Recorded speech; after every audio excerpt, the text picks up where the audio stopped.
देशवासियों को आज माता के नवरात्रि शुरू हुए, उनकी बधाई देता हूँ, शुभकामनाएं देता हूँ और माता के चरणों में प्रार्थना करता हूँ कि हमारा हरियाणा हरा भरा रहे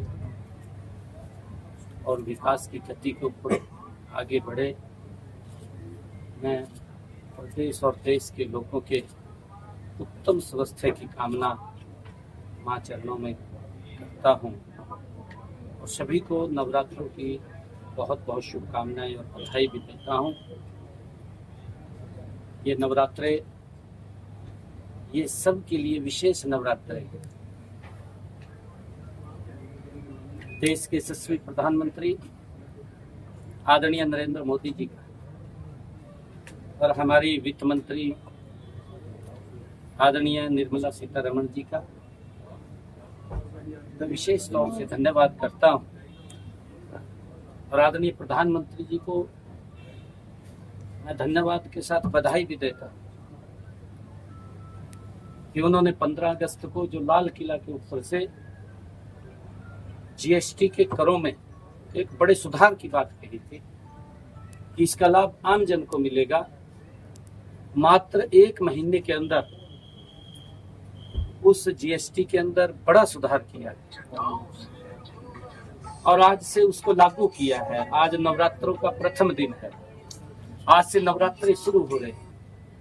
हर घर में खुशियां आए, आदरणीय प्रधानमंत्री जी की सोच है। बहुत सारे जीएसटी को जीरो किया है, जो 12 और 18 की स्लैब थी उसको खत्म किया है। 18 और 27 की जो स्लैब थी 12 और 27 की उसको खत्म किया है। मात्र 2 स्लैब, थोड़ा पीछे 5 और 12, 18 की वो स्लैब रखी है कि उसके अंदर बहुत सारे ऐसे प्रोडक्ट हैं जो आम व्यक्ति को दैनिक उपयोग में वो काम आते हैं, उनके ऊपर कहीं पे जीएसटी जीरो किया है। हमारे जो एग्रीकल्चर के प्रोडक्ट भी थे उनके ऊपर भी जीएसटी कम किया है। कहीं के ऊपर 5% किया है, कहीं के ऊपर उसको 18% की स्लैब में रखा है। बहुत सारा बड़ा सुधार इसके अंदर किया है। हरियाणा प्रदेश के हर व्यक्ति को, हर उद्यमी को इस जीएसटी से बड़ा लाभ मिले। आम व्यक्ति, गरीब व्यक्ति के लिए ये एक विकास का द्वार है। आदरणीय मोदी जी ने जिसको खोला है, जो इसके अंदर बड़ा सुधार किया है, हर परिवार को, हर व्यक्ति को इन त्योहारों के पर्व पर कोई भी वो सामान परचेज करेंगे उसके अंदर उनको जीएसटी में एक बड़ा लाभ वो मिलेगा। मैं इसके लिए आदरणीय प्रधानमंत्री जी का बहुत बहुत धन्यवाद करता हूं और सभी को मैं मां नवरात्रों की बहुत बहुत शुभकामनाएं देता हूं। सर, कांग्रेस पार्टी के अध्यक्ष मल्लिकार्जुन खड़गे ये बोल रहे हैं कि आप लोगों ने जीएसटी जो लेकर के आया, पहले आपने घाव दिया और उसके बाद मरहम लगाया, 100 चूहे खा के बिल्ली अब हज को चली। और ममता बनर्जी भी बोल रही है केंद्र क्रेडिट ना ले। आपका जवाब? देखिए, क्योंकि विपक्ष के पास मुद्दा नहीं है। उनके समय में क्या हालात होते थे? इंस्पेक्टरी राज कांग्रेस के समय में था और इंस्पेक्टर चला जाता था किसी की दुकान पर, किसी के उद्योग में, कपड़े उतार लेता था। ये इंस्पेक्टरी राज था। तब भी खड़गे साहब थे, आंखें बंद थी, आंखें तो खुली नहीं थी। और अब उनको ये इस प्रकार की बातें दिखाई दे रही हैं जब मोदी जी ने बड़ा सुधार किया है और कहा है।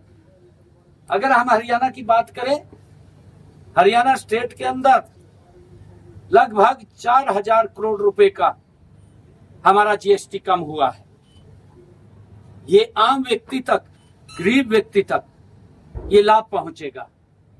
खड़गे साहब को तो, कांग्रेस को तो हर चीज में राजनीति नजर आती है।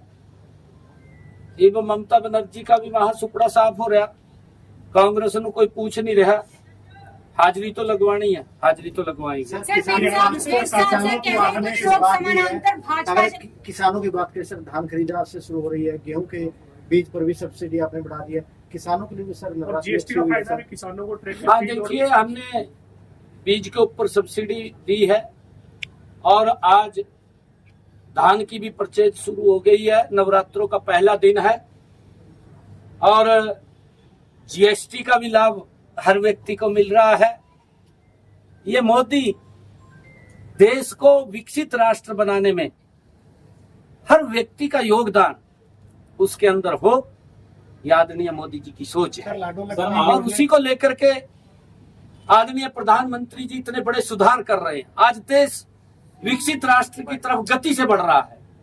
आज अगर हम देखें, हमारी जो इकोनॉमी है दुनिया के अंदर, हम आज चौथे स्थान पर हैं और आने वाले समय के अंदर जो प्रधानमंत्री जी ने कहा है लोकल फॉर वोकल, और जो आदरणीय प्रधानमंत्री जी ने जीएसटी की ये उन्होंने जो बात की है, आदरणीय प्रधानमंत्री जी ने कहा है कि जो हमारे प्रोडक्ट हैं जो देश के अंदर बन रहे हैं, हमें उनको उपयोग करना चाहिए, स्वदेशी को अपनाना चाहिए, विदेशी से हमें ध्यान रखना चाहिए। हम अपने दैनिक जीवन के अंदर बहुत सारी चीजें हम विदेशी की तरफ बढ़ जाते हैं। हमें ये संकल्प लेकर के स्वदेशी वस्तुओं का उपयोग करें, स्वदेशी को ही बढ़ावा दें, हम लोकल प्रोडक्ट को ही उपयोग करें, ताकि ये भारत गति से विकसित राष्ट्र की तरफ तो बढ़ रहा है, परंतु दुनिया की ये तीसरी इकोनॉमी भी स्वदेशी से सर, आम आदमी रोटी कपड़ा मकान मांगता है मंदिर में। सर, आम आदमी रोटी कपड़ा मकान मांगता है मंदिर में, एक सीएम क्या मांगता है अपने लिए? मैं तो प्रदेश के लिए मांग कर रहा हूँ, आपके लिए मांग कर रहा हूँ, आपका स्वास्थ्य उत्तम हो, आप दीर्घायु हो, आप आगे बढ़े। मैं ऐसी माँ के चरणों में कामना